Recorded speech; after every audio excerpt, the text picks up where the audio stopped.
And आपने मुझे बोला था कि मेजॉरिटी लोगों को वेट लॉस के बारे में जो पता है वो गलत पता है. What do you mean by that? हम लोग सब बहुत ही वेट लॉस को एक बहुत सिंपलिस्टिक सॉल्यूशन के पर्सपेक्टिव से सोच रहे, इसी में इसका सबसे बड़ा प्रॉब्लम है.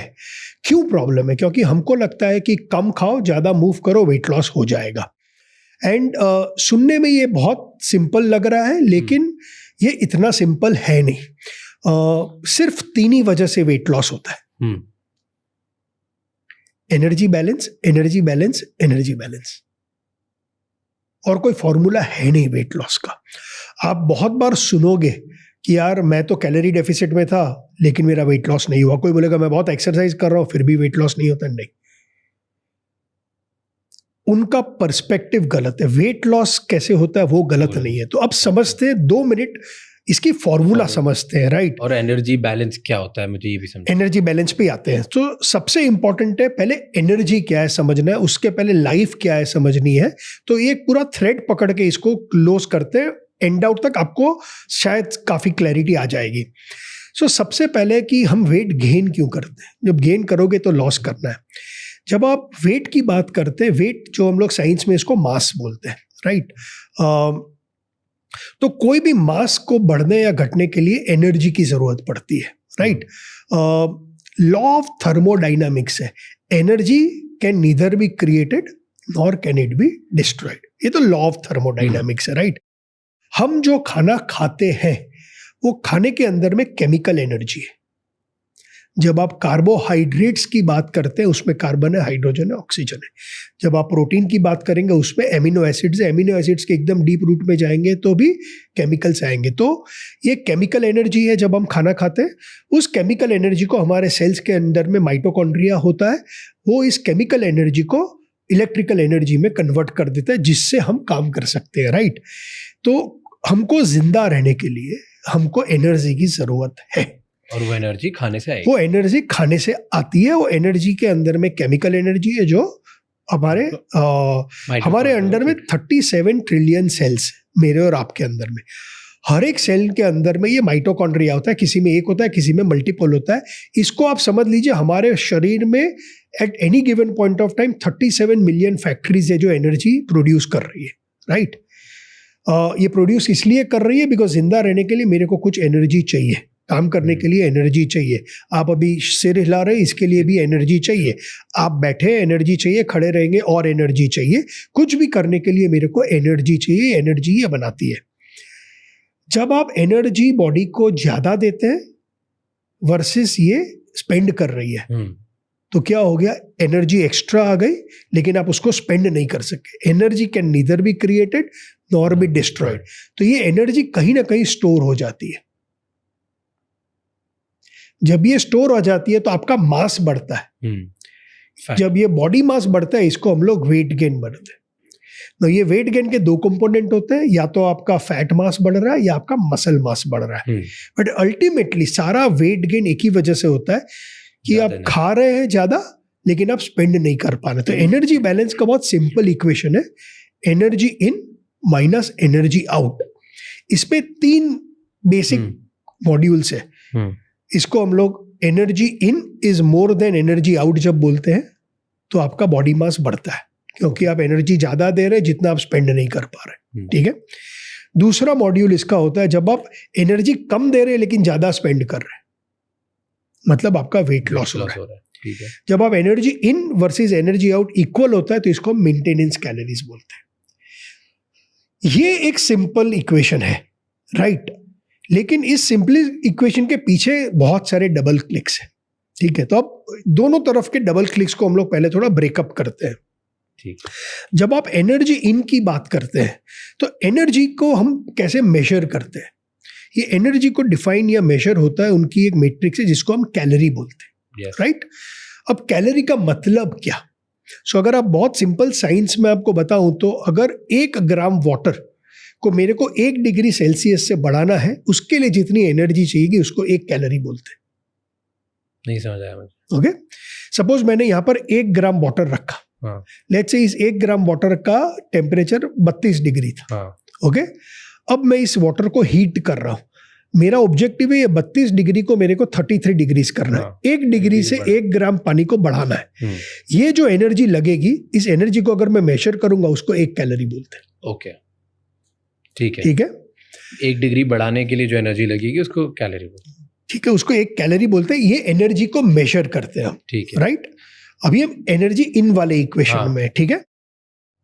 अब एग्जांपल देता हूं, सपोज राज बोलता है मैं दिन के 2000 कैलोरी खाता हूं। सो फर्स्ट एक समझना, ये 1 कैलोरी 1 ग्राम है। जो हम लोग नॉर्मल लैंग्वेज में जो कैलोरीज बोलते हैं वो किलो कैलोरीज होती है, मतलब 1000 कैलोरीज। तो जब आप बोलते हो आप 2000 कैलोरी खा रहे हो, एक्चुअली आप 20 लाख कैलोरी खा रहे हो, क्योंकि 1 कैलोरी जो हम लोग नॉर्मल नोमेनक्लेचर में बोलते हैं is equal to 1000 calories, which is Y gram का एग्जाम्पल दिया। तो अगर आप 2000 कैलोरी खाते हो, उसका मतलब साइंटिफिकली अगर 20 लीटर पानी है और ये बर्फ है, इस बर्फ वाले 20 लीटर पानी को मेरे को अगर पूरा कन्वर्ट कर देना इनटू बॉइलिंग वाटर, जितनी एनर्जी चाहिए उतनी एनर्जी आप एक दिन में कंज्यूम करते हो। ठीक है, तो calorie is the how you measure energy in the body. Energy in side में हमारे पास 5 चीजें जिससे हमको एनर्जी मिलती है, राइट। इसको साइंस ऑफ न्यूट्रिशन की भाषा में सबसे पहला most important is carbohydrate. Carbohydrate is carbon, hydrogen, oxygen, CHO जिसको बोलते हैं। 1 ग्राम कार्बोहाइड्रेट में आपको 4 कैलोरीज मिलती है, ठीक है। दूसरा है फैट्स। 1 ग्राम फैट में 9 कैलोरीज होती है। तो fat is far more calorie dense then carbohydrate. Protein भी 1 ग्राम में आपको 4 कैलोरीज मिलती है। अभी तक प्रोटीन एंड कार्ब्स सेम है, लेकिन हम लोग सबको सिखाया जाएगा मैक्रोन्यूट्रिएंट मतलब यही 3 चीज, नहीं 2 और है जिसको सब मिस कर जाते हैं। चौथा इज अल्कोहल। 1 ग्राम दारू में 7 कैलोरीज है, ठीक है। और 5वां is fiber. Okay, fiber 2 carbs का ही हिस्सा है, लेकिन 1 ग्राम फाइबर में 2 से 3 कैलोरीज होती है, ठीक है। अब दूसरा एक बहुत सिंपलिस्टिक व्यू आदमी लेते हैं कि a calorie is not a calorie. अरे हर calories are not created equal, sorry, all calories are created equal. It's like electricity. Electricity का मेजरमेंट किलोवाट आवर है, यूनिट ऑफ इलेक्ट्रिसिटी तो सेम है, उसका सोर्स कुड भी अलग। राज ने सोलर लगाया तो सोर्स अलग है, कोई थर्मल पावर का सोर्स अलग है, वाटर का अलग है। सेम फूड में calorie is calorie, the source of calorie could be different, and depending on the source of the calorie the implication on your body is different, right? ये मेरा हो गया calorie on the first side of the equation, calorie in। ये भी fairly simple है, लेकिन इसकी difficulty बाद में आएंगे, ठीक है। अब सबको लगता है जब मैं कैलोरी आउट के साइड में जाता हूं, तो कैलोरी आउट के साइड में सबको लगता है मूव और exercise is the only place. अब मैं आपको प्रूव करूंगा exercise plays 0 role in weight gain और weight loss. Okay, exercise has 0 role in weight loss. Yes, okay okay, direct. फिर अपने इनडायरेक्ट पे भी आएंगे, क्यों। ओके, जब राइट हैंड साइड इक्वेशन में जाते हैं, इसको बोलते हैं एनर्जी आउट। इसका ओपनिंग बैट्समैन, इसका Rohit Sharma is something called as a basal metabolic rate, right. What is BMR? BMR is अगर हम कुछ नहीं कर रहे, खाली लेटे हुए, कोई काम नहीं कर रहा हूं मैं, बट मैं अवेक हूं, मैं सो नहीं रहा हूं, मैं खाली लेटा हुआ हूं, तो मेरी जो एनर्जी चाहिए मेरे हार्ट को बीट करने के लिए, लंग्स को, मेरे ऑर्गन्स को, किडनी को ब्लड फ्लो के लिए, जो बेसिक मिनिमम एनर्जी चाहिए just to keep me alive, जो बोलते हैं ना to keep the lights on, it is called basal metabolic rate, ठीक है। Basal metabolic rate is equal to 60% of your energy out. Okay. Which is why even if you are sedentary, you will need food, you will feel hungry because अंदर की machinery तो काम कर रही है, nails तो ग्रो कर रहे हैं, हेयर तो ग्रो कर रहे हैं, आप ब्रीथ तो कर रहे हैं, आंख तो देख रहा है, उसका प्रोसेसिंग तो चल रहा है। मेजॉरिटी ऑफ ये एनर्जी कौन कंज्यूम करता है? हमारा ब्रेन कंज्यूम करता है, राइट। तो 60% of your energy expenditure, energy out is BMR, ठीक है। Second big component is what we call as NEAT. NEAT, क्या होता है ये? Non exercise activity thermogenesis. Okay, अभी आप मुंडी हिलाए, मेरे को आदत है मैं लेग्स को हिलाता हूं, आप बच्चों के देखो वो लोग फिजिट करते हैं, किसी को ये आदत है। Anything which is not exercise, any movement which is not deliberate, इसको नीट बोलते हैं। ओके, हम लोग पूरे दिन में काफी कुछ करते हैं जो हम लोग सबकॉन्शियसली करते हैं, हमें पता भी नहीं है। वॉकिंग, सबकॉन्शियसली आप वॉक कर रहे हो, अरे सडनली कुछ याद आया, आप ऊपर चले गए, कॉन्शियसली नहीं गए, एक्सरसाइज के लिए नहीं गए। इसको नॉन एक्सरसाइज एक्टिविटी थर्मोजेनेसिस बोलते हैं। That accounts for 25% of your energy expenditure. ठीक है, 60% BMR, 25% NEAT. Step counting. Why step counting became very big? Because step counting is one form of NEAT. इसीलिए मैं हमेशा सबको बोलता हूं स्टेप काउंटर होना ही चाहिए आपके पास। तो कि 25% ऑफ योर एनर्जी एक्सपेंडिचर में it plays a very important role. अगर आप ऐसे हैं जो नॉर्मल लाइफ में बहुत मूवमेंट नहीं रखते हैं, सिर्फ नॉर्मल है बट आपको मूव करना नहीं अच्छा लगता है, अगर आप मूव नहीं कर रहे हैं और आपसे 2000-2500 स्टेप, जो आदमी सेडेंट्री है वो 2-2500 स्टेप लेता है, अगर आप ये 2-2500 स्टेप से 7000 स्टेप पे चले जाओगे तो your chances of dying from any cause goes down by 50%। just by taking my step counts up from 2,500 to 7,000, not even 10,000. On the contrary, 7 to 10 law of diminishing return है, और 10 के बाद तो फ्लैट लाइन है। It's doesn't mean कि आप मत करो ज्यादा, बट आई एम सेइंग ये स्टेप्स बहुत इंपॉर्टेंट पार्ट ऑफ नीट है। सो BMR 60%, नीट 25%। तीसरा है something called as thermic effect of food. Okay, वो हम लोग मनी की लैंग्वेज में बोलते हैं to make money first you have to spend money. So अपनी सारी बात हुई carbs 4 calorie, fat 9 calorie, protein 4 calorie, fibre इसको डाइजेस्ट करने के लिए, और फाइबर 2 कैलोरी, अल्कोहल 7 कैलोरी, इसको डाइजेस्ट करने के लिए बॉडी को एनर्जी स्पेंड करनी पड़ती है, जिसको बहुत लूजली ये लोग मेटाबॉलिज्म बोलते हैं, लेकिन ये मेटाबॉलिज्म नहीं है जो सारा हम डिस्कस कर रहे हैं, ये metabolism. BMR is your basic metabolism. तो ये सारा एनर्जी स्पेंड करना, सबके लिए सेम एनर्जी नहीं चाहिए। अगर आप कार्ब्स खा रहे हैं तो अगर आपने 100 ग्राम कार्ब खाया तो उसको डाइजेस्ट करने के लिए 6 से 8% एनर्जी चाहिए, तो आपको 100 ग्राम में से मिलेगा 92 ग्राम्स।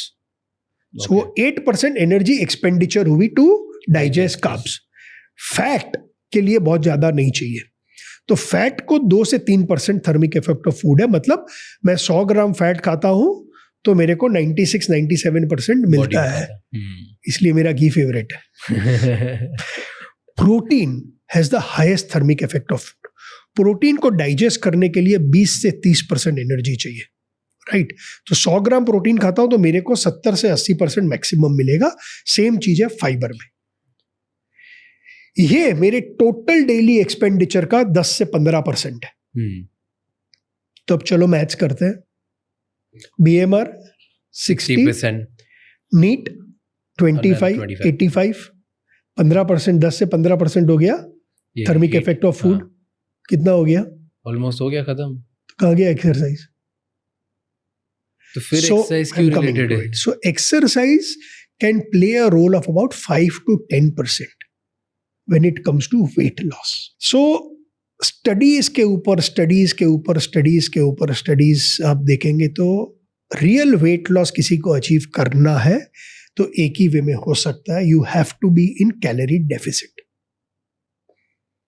जितना बर्न अगर आप कैलोरी डेफिसिट नहीं कर पाओगे, but calorie deficit by how much, for example, तो उसके लिए मेरे को पता चलना चाहिए मैं कितना बर्न कर रहा हूं। अगर इतना बर्न कर रहा हूं तो इसके हिसाब से मेरे को कम, आइडिया इसकी मेरे को जितना बर्न कर रहा हूं उससे कम खाना है। वन लाइन में एकदम सिंपल वर्ड्स में लोगों को एक्सप्लेन करो कैलोरी डेफिसिट क्या होता है। कैलोरी डेफिसिट मेरे को, मैं जितनी कैलोरीज बर्न कर रहा हूं उससे कम कैलोरीज खानी है। वन लाइन सिंपल, जितना मैं खाना बर्न करता हूं उससे कम खाना है तो आपका वेट लॉस होगा।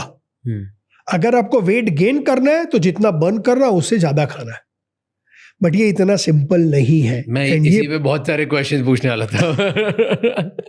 Okay, go but ahead. आइए, इस पूरे there is a Muller equation जो इसमें मैं आ रहा हूं, क्योंकि सबसे पहले अगर आपको यही नहीं पता ये क्या है तो आप इस पे कैसे काम करोगे, राइट? इस पे हम लोग आएंगे मूलर इक्वेशन पे, लेकिन इसके पहले कि हम ये इस गुत्थी को सॉल्व करें सबके लिए, ये इंपॉर्टेंट है कि आज हम कहाँ पहुंच गए। What do you mean by कहाँ पहुंच गए? मैं और आप वेट लॉस की बात क्यों कर रहे हैं? ये एक एपिडेमिक, आपको शायद पता होगा बट बहुत सारे सुनने वाले को पता नहीं है कितना बड़ा प्रॉब्लम हो गया है पूरे वर्ल्ड के लिए। एग्जाम्पल कुछ डेटा दे रहा हूं, राइट? 8 बिलियन पीपल हमारे वर्ल्ड में है, 4 to 4.5 बिलियन आर ओवरवेट और ओबीस। हाफ से भी ज्यादा। ठीक है, इंडिया की बात करते हैं। आईसीएमआर ने 2023 में एक स्टडी किया था, Indian Council for Medical Research. इन्होंने ये स्टडी की थी डायबिटीज के लिए, one of the biggest studies इन्होंने की है। उसमें 50% of urban male were either overweight or obese. So 1 in 2 Indians is overweight or obese. Female are more obese than men. ये जब मैं ओबेसिटी की बात कर रहा हूं, ये मैं एब्डोमिनल ओबेसिटी की बात कर रहा हूं, which is the most dangerous kind of obesity. इसके ओबेसिटी में मैं अगर ओवरवेट डालूं, ओके, पहले ये सबके लिए डिफाइन कर देते हैं ये ओबेसिटी ओवरवेट होता क्या है, राइट? एक मेजर है आप कितने मोटे हैं, called BMI, body mass index. तो आपका वेट डिवाइडेड बाय आपकी height square, so KG divided by metre square. अगर ये आप 20 और 25 के बीच में ये डेटा आता है, मतलब आप नॉर्मल है। ओके 25 और 30 मतलब आप ओवरवेट है, और अगर ये 30-35 और ऊपर होता है तो आप ओबीस है, राइट? तो इससे आपको पता चल जाएगा, बहुत सिंपल है, कि आप ओवरवेट है या ओबीस है। अगर 30 के ऊपर हो तो आप ओबीस हो। 30 के ऊपर है मतलब आप ओबीस हो। अगर आप बेली बटन से अगर आप अपनी सरकमफ्रेंस को मेजर करेंगे, अगर ये मेन के लिए 38 से ज़्यादा है और विमेन के लिए 34 से ज़्यादा है, इसका मतलब आपको एब्डोमिनल ओबेसिटी है, विच इज़ इवन वर्स। सो किसी भी पर्सपेक्टिव से देखिए, 1 in 2 इंडियंस इज ओबीस। अगर मैं ओवरवेट डालूंगा तो maybe 70% of India is overweight. I want to put 2 stats. जी। And this was because of I've started taking a lot of interest in nutrition and health and all of that. And बहुत disturbing obesity के around, जब उसी वो stat पढ़ते से मैंने आपको text किया था, सर ये podcast बना है क्या? That was it. And उसमें fun headline थी of an article. And article की headline थी, in today's world, in few years from now, it will be easier to find a Rolex or a person with $1 million than to find a fit person. Wow. मतलब fit, अगर आप बोलो $1 million less than 1% लोगों के पास है India में, तो fit लोग उससे भी कम। In few years it's gonna be like that. And यही उसमें स्टार्ट था कि अराउंड 4 से 4.5 बिलियन लोग वर्ल्ड वाइड ओबीज हैं, और उसमें मैक्सिमम लोग जो मोटे हैं वो लोग लोअर इनकम या मिडिल इनकम कंट्रीज से आते हैं। एंड आई वाज लाइक, ये कॉन्ट्रडिक्टरी है कि अगर लोअर इनकम गरीब देश है या मिडिल इनकम देश है जैसे इंडिया है, तो यहाँ पे लोग यूजुअली पतले होने चाहिए, खाना कम होना चाहिए, राइट? बट इट्स ऑपोजिट, क्योंकि जितना गरीब देश होता है उतने ज़्यादा चीप फैट सोर्सेज अवेलेबल होते हैं। तो हर गली नुक्कड़ में आपको maida, fried, unhygienic food, like unhealthy food हर जगह मिलता है, बिकॉज यही आपके लिए चीप सोर्स मिलता है। मैदा और आलू सबसे ज़्यादा होता है, and that's why you and up eating that a lot. तो आप विदाउट एनी कंसिडरेशन आप आसपास खाते जाते हो, एंड बिकॉज आपने जैसे बताया कि फैट ज़्यादा कैलोरीज होती है, प्लस उसको बर्न करने में कम पड़ जाता है, तो लोग और खाते जाते हैं, and that's why these countries and up becoming fatter and fatter. And इसके आगे एक और स्टैट था जो नेशनल हेल्थ सर्वे का था, इंडिया का नेशनल फैमिली हेल्थ सर्वे का, which was pre delivery apps and post delivery apps का। 2010 एंड 2020 में उन्होंने देखा कि एवरेज अडल्ट में 57% से ज़्यादा बढ़ गई ओबेसिटी, एन एवरेज किड में 120% से ज़्यादा बढ़ गई है post delivery. And there is a direct correlation between तुम कितना ज़्यादा प्रोसेस्ड बाहर का अनहेल्दी फूड खाते हो वर्सेस तुम कितना घर का खाते हो। And you were talking about obesity, so it's like it has become an obesity कि अगर 120 से 150% हर बच्चे में ओबेसिटी बढ़ रही है। सोचो, this is something to think about. And just this statement, अगर जो मेटाफोर था कि 8 करोड़ रुपए जिनके पास होंगे वो ज़्यादा लोग मिल जाएंगे then a fit person, that is absurd. मतलब इसके इम्प्लीकेशंस इतने भयंकर है, मतलब इतने भयानक है, भयंकर क्या बोलूँ मैं। सो अगर आप देखोगे तो ओबेसिटी पहले समवेयर इन 1960 में 1990 में ओबेसिटी पहले आई। एक नैन्स सर्वे हुआ था जिसमें चाइल्डहुड ओबेसिटी आई, तब उन्होंने ओबेसिटी को पेंडेमिक किया और एपिडेमिक की तरह डिस्कस किया। डेटा देखा जाए तो लास्ट 60 ईयर्स में तब 10 से 12% ओबेसिटी थी। बोल रहे हैं कि लास्ट 40-50 साल में obesity has gone up by 7 times. फिर पहले मुझे बताओ, मोटापा अगर बढ़ रहा है पूरी कंट्री में, पूरे वर्ल्ड में ओबेसिटी बढ़ रही है, और आपने बोला एवरेज इंडियन अगर आप देखो तो ऑलमोस्ट 70% लोग ओवरवेट या ओबेसिटी वाली कैटेगरी में आते हैं। इससे क्या होता है, क्यों खराब है हमारे लिए? सो मैकेनिज्म समझाते हैं, वही एनर्जी इन एनर्जी आउट वाले फॉर्मूले से, राइट? तो राज ने एक सैंडविच खा ली, ओके, खाने का मन नहीं था लेकिन सैंडविच आई थी, आपने ऑफिस में खा ली, अब बॉडी में चली गई। अब बॉडी के पास 2 ही ऑप्शन है, या तो इसको मैं अभी जो आप कर रहे हो उसके लिए एनर्जी के लिए इमीडिएटली यूज कर लूँ, तो ये जो हमारे 37 ट्रिलियन सेल्स है वो माइटोकॉन्ड्रिया में जाएगा, एनर्जी में कन्वर्ट होगा, यूज हो जाएगा।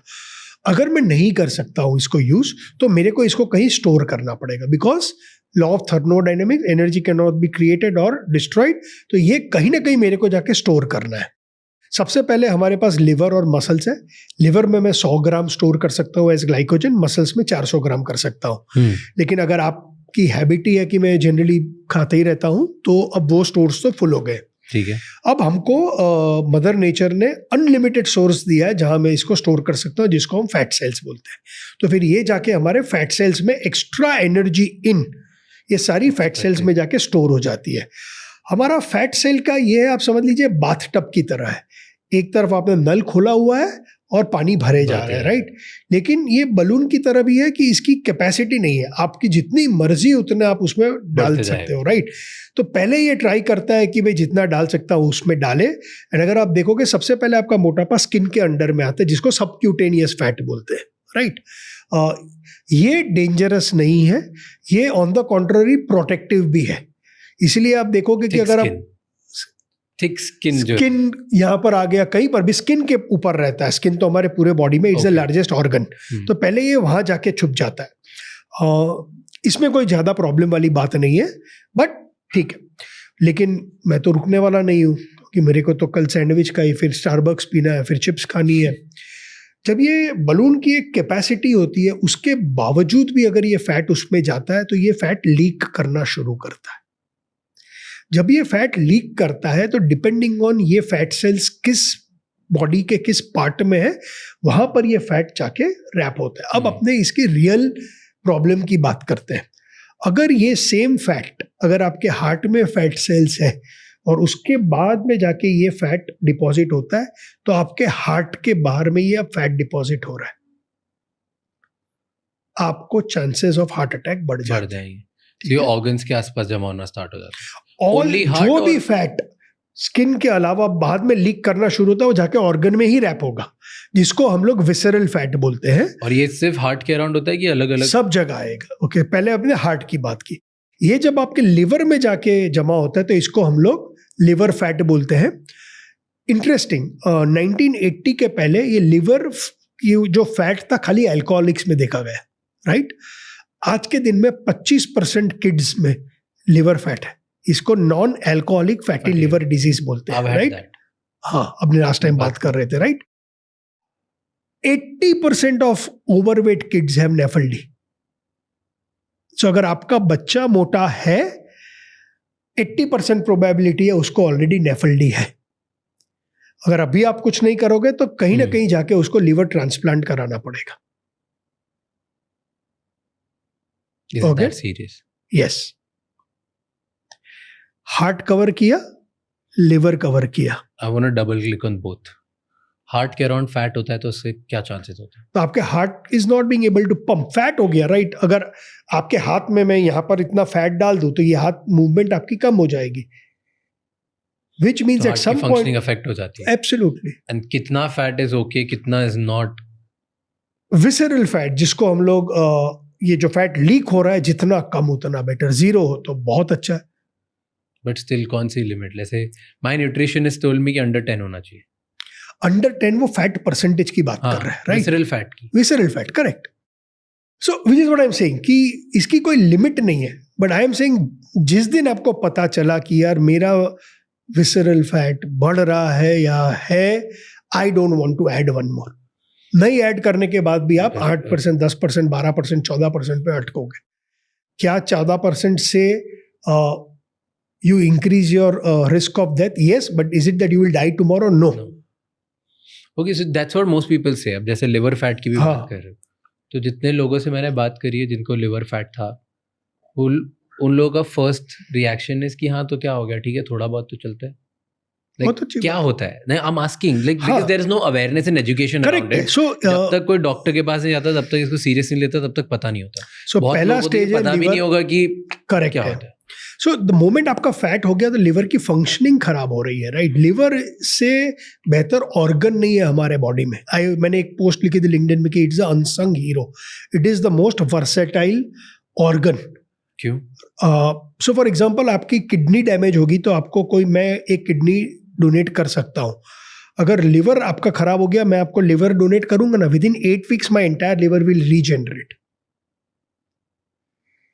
इतना वर्सेटाइल ये ऑर्गन है because it is the work horse. आप ये सारा जो मैं बता रहा हूं कि अगर आपने एक्सेस खाया तो it has to go into glycogen as liver और मसल, ये सारा काम लिवर करता है. जब आप प्रोटीन खाते हैं, प्रोटीन का डिस्ट्रीब्यूशन का काम लिवर करता है. लिवर आपके blood sugar, blood glucose level को मॉनिटर करता है. जहां ये 5 ग्राम के कम होता है, liver has to produce glucose and circulate. Liver is the place जहां से आपका एलडीएल और एचडीएल का ट्रांसपोर्टेशन होता है, कोलेस्ट्रॉल का. ये तो वर्कहॉर्स है. अब वहां पर आपने फैट, तो उसकी फंक्शनिंग कम हो गई. जितनी ज्यादा फैट डिपॉजिट होगी उसकी फंक्शनिंग कम होती जाएगी. जो डॉक्टर्स अगर आपको लिवर का प्रॉब्लम है सबसे पहले आपको बोलेंगे लिवर फंक्शन टेस्ट कराओ. लिवर फंक्शन मीन्स मेरे को जानना है लिवर के आपका फंक्शन कम क्यों हुआ. कम इसलिए हुआ क्योंकि अब फैट डिपॉजिट होना शुरू हुआ. फिर आपको नैश होगा, सेकेंड स्टेज. फिर it's a more aggressive fat deposit on the liver. फिर आपको लिवर सिरोसिस होगा. नैश तक तो आप फिर भी उसको रिवर्स कर सकोगे. सिरोसिस हो गया तो आपको लिवर ट्रांसप्लांट ही करना पड़ेगा. सिर्फ फैट बढ़ने से लिवर सिरोसिस हो सकता है. और अल्कोहल, क्योंकि दोनों आते तो एक ही जगह से है राइट. सो पॉइंट लिवर में जाएगा तो वो, किडनी में जाएगा तो किडनी डैमेज करेगी. अब और एक बोलता हूं, कैंसर. पूरे वर्ल्ड में एक चीज कॉमन है कि अगर आप स्मोक करते हो you have high chance of cancer. Smoking causes cancer, is proven that number 1 cause. आपको पता है नंबर 2 कॉज क्या है? Obesity. Obesity is a number 2 cause for cancer. Really? Yes. Obesity causes 13 different kinds of cancer. अब teens में आते हैं. PCOS सुना है आपने? पॉलीसिस्टेरिक ओवेरियन सिंड्रोम. आज के दिन में 20% टीन्स है PCOS, लेकिन 80% ऑफ ओवरवेट टीन्स है PCOS. मतलब it's clearly related to this. Correct. Science में हम लोग कॉजेलिटी बोलते हैं. अभी तक कॉजेलिटी नहीं एस्टैब्लिश हुई है, लेकिन कोरिलेटिविटी तो एस्टैब्लिश हो गई है. Okay. As obesity has increased, sperm count has come down. Last 40 years में मेन का sperm count has come down by 50 to 60%. If you are obese, you have a 80% probability your sperm count will be 0 compared to a non-obese person. So you have more chances of heart failure, you have more chances of cancer, you have more chances of liver failure, you have more chances of infertility, you have more chances of PCOS, all related to obesity. IVF in India is a 5,000 crore market today. And चले जाइए IVF clinics में, आपको doctor after doctor बोलेगा majority of the patients are overweight और obese. 50% of this is caused by men.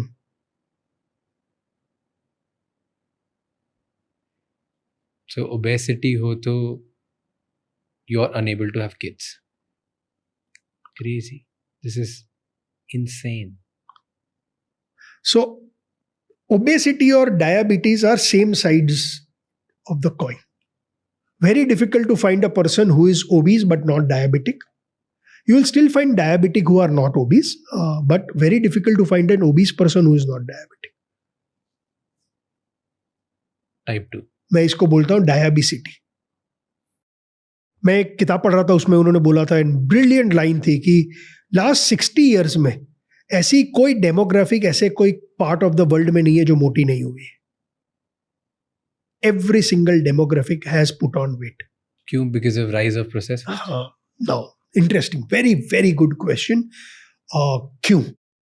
So science में एक term है हाइपरफेजिया. क्या होता है? Hyperphagia is disorder of excessive eating. The only reason why you gain weight is because of hyperphagia or polyphagia. होता क्या है? बेसिकली इज दो चीज हो रही है. एक तरफ आप बहुत ज्यादा खा रहे हो, दूसरी तरफ आपका बॉडी जो सिग्नल दे रहा है कि यार मेरा पेट भर गया, आप उस सिग्नल को इग्नोर कर रहे हो. 75% ऑफ ओबेसिटी इज हेरिडिटरी. मतलब कि both my parents are obese. हाँ, अगर आपके पेरेंट्स अगर मोटे हैं 75% चांसेस है आपको, आप भी ओबीज होंगे. 25% है आप नहीं भी होंगे. पूरा राज कपूर फैमिली देख लीजिए, आप उसको यंग मूवीज में देखेंगे तो Shammi Kapoor, Rishi Kapoor, the moment as age go सब, तो इट इज जेनेटिक. 75% आप इनहेरिट कर सकते हैं. लेप्टिन और ग्रेलिन दो हार्मोन्स है. लेप्टिन इज योर सेटिएटी हार्मोन और ग्रेलिन आपका हंगर हार्मोन है, राइट. अगर ग्रेलिन लेवल बढ़ते हैं तो आपको ज्यादा भूख लगेगी, लेप्टिन लेवल बढ़ते हैं मतलब मैं फुल हूं, राइट. तो जैसे जैसे आप खाना खाते हो तो ये लेप्टिन लेवल बढ़ते जाता है. जैसे जैसे ये लेप्टिन लेवल बढ़ता है उतना रिलीज होता है आपके ब्रेन को कि यार अब बस कर राज. इंपॉर्टेंट चीज ये है कि अगर आप मोटे हो तो जो आपके फैट सेल्स है ये लेप्टिन रिलीज ही नहीं करते. तो मोटे आदमी को ये पता ही नहीं, उसकी गलती नहीं है, वो ब्रेन को वो सिग्नल जा ही नहीं रहा है कि मैं फुल हूं, और वो खाते ही तो एक तो वो मोटा है, ऊपर से वो और खा रहा है. ये एक बार विशियस साइकिल में फंस जाता है, तो फिर उससे बाहर निकलना बहुत बहुत ज्यादा उनके लिए डिफिकल्ट हो जाता है. How to burn fat. मैं वेट लूज करूं तो करूं कैसे? ओके, तो इस पे आपको आई सेड मेरे लिए स्टार्टिंग पॉइंट है ये समझना कि मैं कितना बर्न कर रहा हूं. अगर मैं ये नहीं समझ पाया कि मैं कितना बर्न कर रहा हूं तो मेरे को पता नहीं है मैं कितना कम खाऊं. कम खाना तो जरूरी है. काफी साइंटिस्ट ने काफी काम किया टू फिगर आउट कि मैं एग्जैक्ट, इसको हम लोग बोलते हैं total daily energy expenditure, okay, TDEE. सो एक म्यूलर इक्वेशन है. सो ये चार चीज का फैक्टर इन करता है. आपकी एज क्या है, आपका वेट क्या है, आपका सेक्स क्या है और आपकी बॉडी कॉम्पोजिशन क्या है. ठीक है. सो सपोज राज इज 28, आपका वेट 64, आपका बॉडी कॉम्पोजिशन पता है कितना फैट कितना लीन मास है? हाँ, बॉडी फैट इज 21%, से 21% एंड बैलेंस इज लीन मास से 20%. अभी हाइपोथेटिकल, एंड आप मेल हो. सो ये 4 डेटा पॉइंट अगर आप डाल दोगे तो फॉर्मूला में आपको बता देगा आप कितनी कैलोरीज, आपका BMR क्या है. सो जितना आपका लीन मास है, जी आपके केस में 80%, so 64 kgs multiplied by 80% is your lean mass. They multiply this by 13.517 और समथिंग, राइट. फिर फैट मास कितना है, तो फैट मास आपके केस में 20% of 64, so it will be about 13 kilo. So 13 multiplied by 9 point something. So अगर आप देखेंगे कि अगर आपका लीन मास ज्यादा है तो आपकी मेटाबॉलिज्म हायर होगी, राइट. फैट ज्यादा है तो मेटाबॉलिज्म ऑटोमेटिकली कम होगी. तो ये इक्वेशन में फैक्टर है. फिर अगर आप मेन है तो आप इस पे 198 ऐड कर दीजिए. अगर आप विमेन है तो 0, क्योंकि मेन और विमेन में 200 कैलोरीज का फर्क होता है मेटाबॉलिज्म में। फिर एज के ऊपर है, तो फिर आप 674 में से आपका एज मल्टीप्लाई 3 पॉइंट समथिंग है वो म्यूलर इक्वेशन में।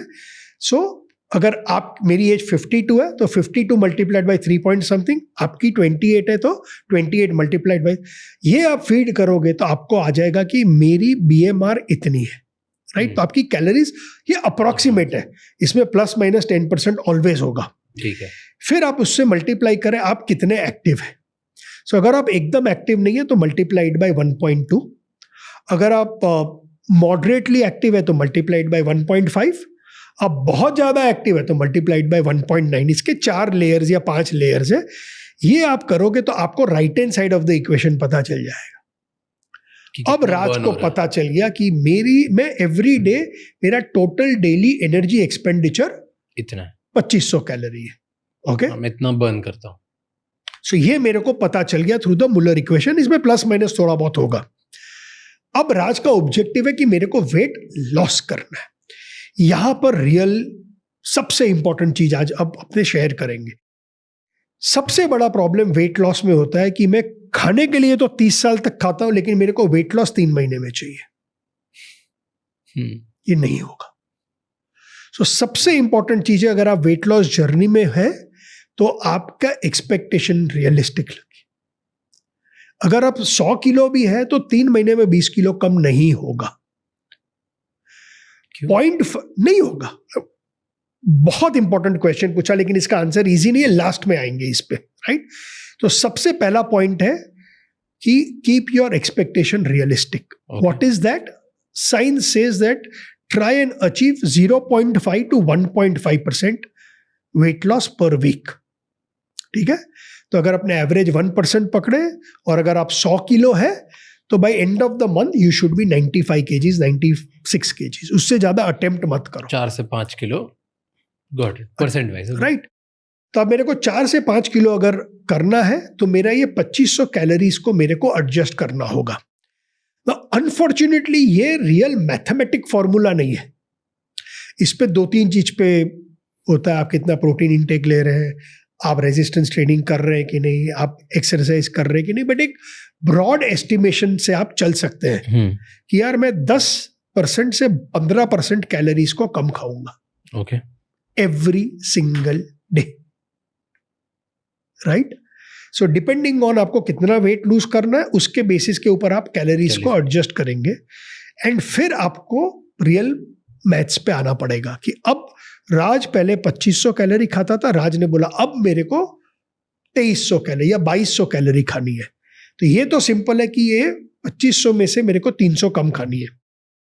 सबसे इंपॉर्टेंट का अब आता है, अब ये डिसाइड करेगा आप आपका ऑब्जेक्टिव अचीव करते हो या नहीं with a 95% probability। Okay, क्या? You have to write down every single thing that you are eating. The only way you will be able to lose weight is if you are anal or banal about measuring.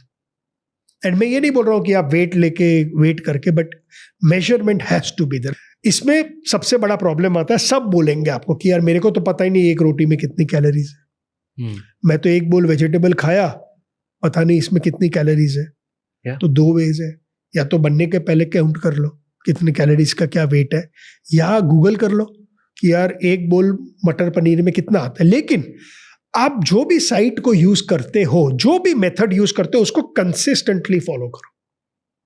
तो ऐसा नहीं, हाँ, माई fitness पैल app है, carbon app है, India में भी काफी apps होंगे आजकल, तो पिक्चर डालो और वो बता देता है। लेकिन इंपॉर्टेंट है, अगर मेरा स्टार्टिंग पॉइंट वो ऐप है तो मेरा ऑलवेज भी वही ऐप रहना चाहिए। कुछ भी कर सकते हो आप, नॉर्मल मेजर भी कर सकते हो कि यार अरे 150 ग्राम सब्जी है तो 150 ग्राम सब्जी है, तो अगर सब्जी है तो फाइबर है, 150 ग्राम सब्जी होगी तो 300 कैलोरी हो गई, उसमें 50% पानी हो गया आपके ऊपर। एन ऐप मैं यूज करता था, हेल्दीफाई मी। हेल्दीफाई में कर लो, करेक्ट, हाँ हेल्दीफाई कर लो। I used to use that, I really used to like it. मतलब वो एक, मुझे नहीं पता कितनी सही है कितनी गलत है, बट वो एक स्टैंडर्ड मुझे दे देता था कि रोटी कितनी खा रहा हूँ, सब्जी कितनी खा रहा हूँ, प्रोटीन क्या ले रहा हूँ। फास्ट फूड से लेके इंडिया की सारी चीज़ें उसमें दिखाते हैं और बताते हैं कि कैलकुलेट कितना हो रहा है। सो हेल्दीफाई मी यूज करें सब। हेल्दीफाई मी में, बट फिर हेल्दीफाई मी ही यूज करेंगे। और आपने और भी बताया ना कि Healthify Me, Healthify Me, my my fitness pal, carbon app है, काफी एप्स है, बट जो भी यूज करो easy way to people, for people. Please note down. जब आप राज 2500 कैलोरी खाता था, क्या खाता क्या था? था तो आपको पता चल जाएगा आपने प्रोटीन कितना खाया, आपने कार्ब कितने खाए, आपने फैट कितने खाए। ओके, ये इंपॉर्टेंट है। अब मेरे को 300 कैलोरीज कम खानी है, तो कहीं से 300 कैलोरी जाएगी।